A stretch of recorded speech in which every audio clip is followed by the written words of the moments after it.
Hello दोस्तों, ये कहानी है खौफ की। कार्तिक को एक सीमेंट प्लांट में जॉब मिली। उसने कुछ ही देर पर एक कमरा किराए पर लिया। उसके मकान मालिक को सब प्यार से हरि काका कहते थे। उनके पास एक ऑटो था जिसे वो दिन रात चला के अपने घर का गुजारा करते थे। एक दो कमरे उन्होंने किराए पर भी दिए थे ताकि कुछ एक्स्ट्रा इनकम हो सके। सभी से उनका बिहेवियर बहुत अच्छा था। कार्तिकेय को भी वो अपने बेटे के समान मानते। कार्तिकेय ने घर किराए पर लिया था। उसके पास एक हाईवे था। सभी लोग उसको रात के समय उस हाईवे से आने से मना करते। तब कार्तिकेय ने हरि काका से पूछा कि काका क्या बात है, लोग रात को यहाँ आने से क्यों मना करते हैं। हरि काका ने उसे बताया कि कार्तिकेय बेटा, जब ये पुल बना था उस समय इस पुल का कुछ हिस्सा गिर गया और उससे कई लोगों की मौत हो गई। तब से वही लोग यहाँ मौत का तांडव कर रहे हैं। यह सुनकर कार्तिकेय थोड़ा डर गया। उसे सहमा देखकर हरि काका बोले, अरे डरो नहीं बेटा, टेंशन लेने की कोई बात नहीं। मैं कई सालों से यहाँ ऑटो चला रहा हूँ और मेरे को कोई भूत नहीं दिखाई दिया। उनकी बात हुए हुए कुछ ही दिन हुए थे कि उस चौराहे के पास फिर से एक एक्सीडेंट हो गया। समझ नहीं आया कैसे। सब लोग देखने गए तो उसके साथ कार्तिकेय भी चला गया। वह एक कार वाला था। चौराहे से आगे जाकर एक खंबे से उसकी कार टकराई थी। मौके पर ही उसकी मौत हो गई। लेकिन रात को हाईवे इतना चालू रहता फिर भी किसी ने उसको वहां देखा ही नहीं। सभी यह सवाल कर रहे थे कि उसका एक्सीडेंट कैसे हुआ। ये बात सुबह ही सबको पता चली। पुलिस वालों को भी ये रोड एक्सीडेंट लगा। लेकिन काका घर आने के बाद यही कह रहे थे कि नहीं, इस आदमी को भी उन्हीं भूतों ने मारा। ऐसे ही कुछ दिन बीत गए। कार्तिक को लगभग 1 साल हो गया था।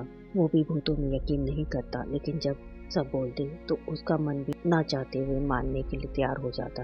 लेकिन उसको फिर अपने दादाजी की कई बात याद आती। आदमी को निडर रहना अच्छी बात है, पर थोड़ा डर भी होना चाहिए। डर से इंसान आने वाले खतरे के लिए तैयार होता है। अचानक आया खतरे से वह संभल नहीं पाता और दुर्घटना होती। जब भी रात को कार्तिकेय आता तो उसको अपने दादाजी की कई बात याद आती। इससे वह बहुत डर जाता था। उस दिन भी बारिश की अंधेरी रात थी। अमावस्या थी। पता नहीं बाहर बहुत अंधेरा था। घने बादलों की वजह से रात और काली लग रही थी।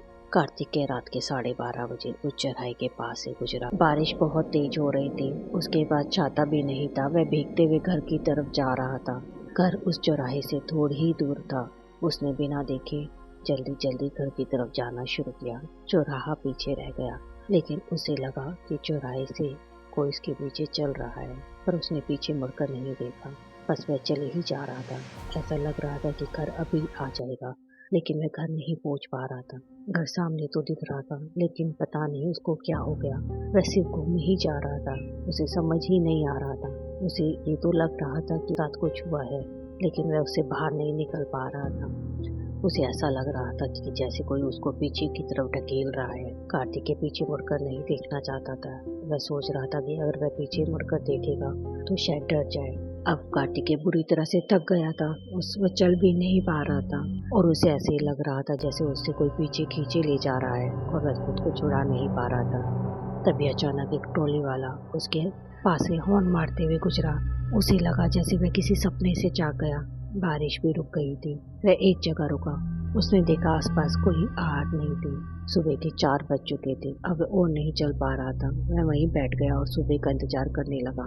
जब थोड़ी सी लाइट हुई तो उसने देखा उसका घर सामने ही था। पता नहीं वो कैसे घूम रहा था और कौन उसके पीछे पड़ा हुआ था। रूम में जाने के बाद उसने अपने कपड़े बदले और सो गया। डर की वजह से उसे बुखार हो गया था। हरि काका उसके रूम में आए। उससे उसकी तबीयत पूछी तो कार्तिकेय ने हरि काका को सब कुछ बताया। फिर उन्होंने कहा, शायद कोई प्रेत आत्मा तुम्हारे पीछे लग गई। उन्होंने आगे भी कहा कि मैंने ऐसे सुना है कि आत्माएं पीछे लगकर लोगों को थका देती हैं और बाद में अगर कोई मुड़कर देखे तो उसको अपने वश में कर लेती हैं और उस पर हावी हो जाती हैं। कार्तिकेय ने कहा, हरि काका, मैंने आखिर तक पीछे मुड़कर नहीं देखा, लेकिन मुझे बहुत डर लग रहा है। हरि काका ने कहा, जो हो चुका उसे भूल जाओ, अब डरो नहीं। शाम को कार्तिकेय की तबीयत बहुत खराब हो गई। वह वापस अपने घर चला गया। 1 हफ्ते बाद जब वह वापस अपने किराए के रूम में आया, वहाँ का नजारा देखकर उसके होश उड़ गए। हरि काका एकदम से बीमार हो गए थे। पलंग पर लेटे थे। उनको भी काफी तेज बुखार था। उसे देखकर हरि काका ने उसको अपने पास आने का इशारा किया और बोले, कार्तिक बेटा, तुम जिस दिन यहाँ से गए थे उसी रात को मेरे साथ भी एक हादसा हुआ। कार्तिकेय ने सहमते हुए उनसे पूछा, क्या हुआ काका? अब काका ने बोलना शुरू किया। उस रात मैं ऑटो चलाने का सोच रहा था। मुझे नींद नहीं आ रही थी और सवारी भी नहीं मिल रही थी आसपास। उसके आसपास चौराहे से 3 सवारियां उसे मिली। लगभग 12 बजे थे। सबको थोड़ी ही दूर जाना था। अंदर बैठने के बाद कुछ नहीं बोला कोई। मैंने ही उससे पूछ लिया, भाई इतनी रात को कहाँ जा रहे हो? यहाँ तो आत्माएं घूमती हैं। उन्होंने मेरे किराएदार को भी डराया। उनमें से एक ने बोला, तू अपना काम कर, तुझे भूतों से डर नहीं लगता क्या? फिर हरे काका ने बोला, नहीं भाई, इस पेट के लिए मैं रात भर काम करता हूँ। थोड़ी दूर पर जाकर उन्होंने ऑटो रुकवाया। एक सवारी उतरी, उसने पैसे दिए, लेकिन जैसे ही वो चलने लगा मेरे होश उड़ गए। हरे काका ने बताया, कार्तिक बेटा उसके पैर पीछे की तरफ थे। देखकर मैं पूरी तरह से पसीने में भीग गया। मेरा दिल जोरों से धड़क रहा था, लेकिन ऑटो में 2 और लोग थे, इसलिए मैंने खुद को संभाला और बाकी 2 सवारियों से कहा, देखा भाई, उसके पैर देखे, उसके पैर उल्टे थे। वो क्या था, तुम्हारे पास बैठा था? कोई भूत था क्या? इतने में वो दोनों सवारियां भी हंसने लगी। दोनों की आंखें खून की तरह लाल हो गई थी। उनमें से एक ने कहा, हमारे खून से सीधे हैं, उनके पैर भी उल्टे थे। बस इतना ही याद है मुझे, आगे क्या हुआ पता नहीं। घर वालों ने बताया कि मैं वहाँ बेहोश था ऑटो में, लोग ही मुझे घर लाए। उसके बाद से मैं सुन रह गया।